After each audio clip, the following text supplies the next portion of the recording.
I recall a time when you were perhaps 5 or 6 and I was 10 or 11.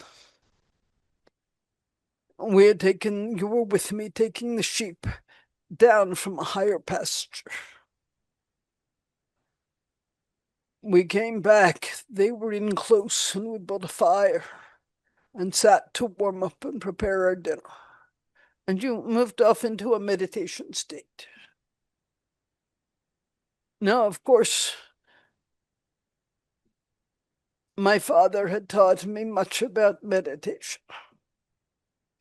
I meditated. It was part of my daily life with my father, who was a very awakened being. So I understood what you were doing, but I was surprised to see it in you. I had not seen it much before. And for several hours, you sat almost immobile. When you came back out, I asked you, where were you, Yeshua? And you said, I was with a love. And I asked you, what is it like to be with a love? What is love?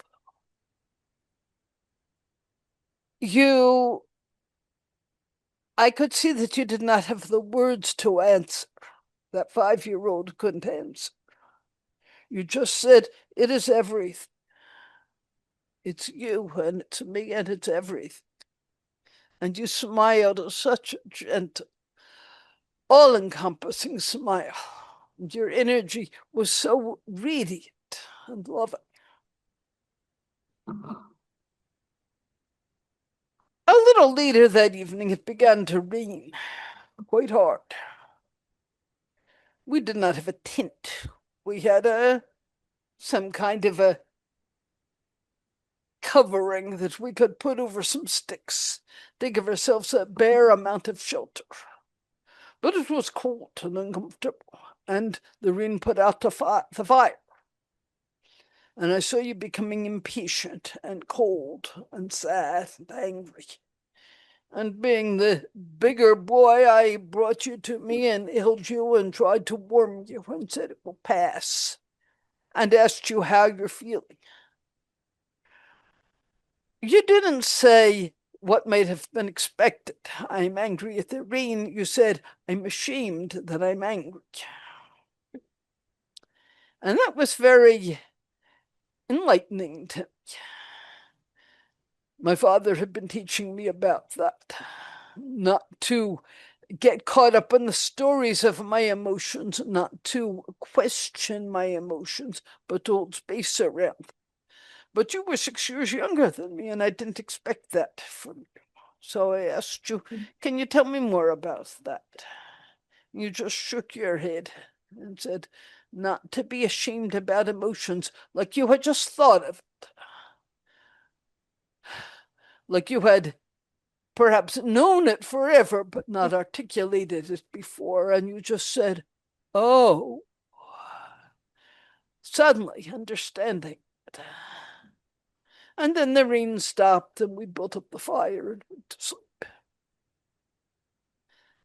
I pause. I am Aaron. Thank you for sharing that memory. I can tune into that.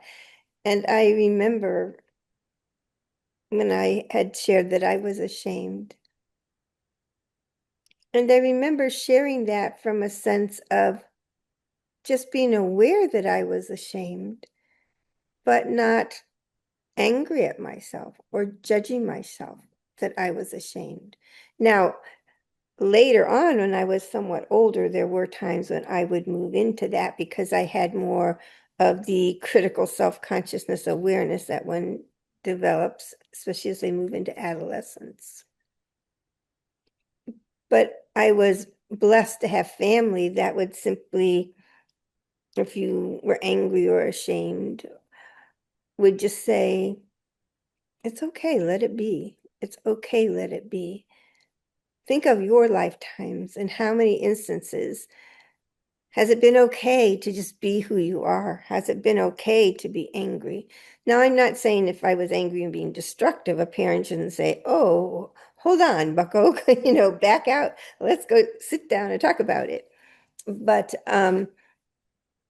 there's really no shame in emotions. Shame comes from judgment. Emotions are what they are. So the more you have awareness of your emotions, the less they will rule you, I guess I would say, or the less they will control you, or the less they will drag you around. You've heard that, like a ring in the nose. You're being dragged around by somebody else. Awareness is the key to freedom. Freedom in everything. Not freedom mean that nothing ever comes into one's life that's difficult, or you may never do something you wished you hadn't, or make an error in some way. Awareness is an open space that says, so this is here. This is here. It is okay that it's here. And now what shall I do with that? And maybe you do nothing with it. You let it pass by, or you put it on the shelf. You say, okay, I see in this anger, there's something else there. I'm going to set it on the shelf, and when I have time, I will come and look at it more deeply. Awareness is the opposite of conditioned reactivity. And this is what you are here to learn, because this is how you can co-create with intention, is when you have awareness of all the variables in play. I pass this back to you, Aaron. I'm Yeshua.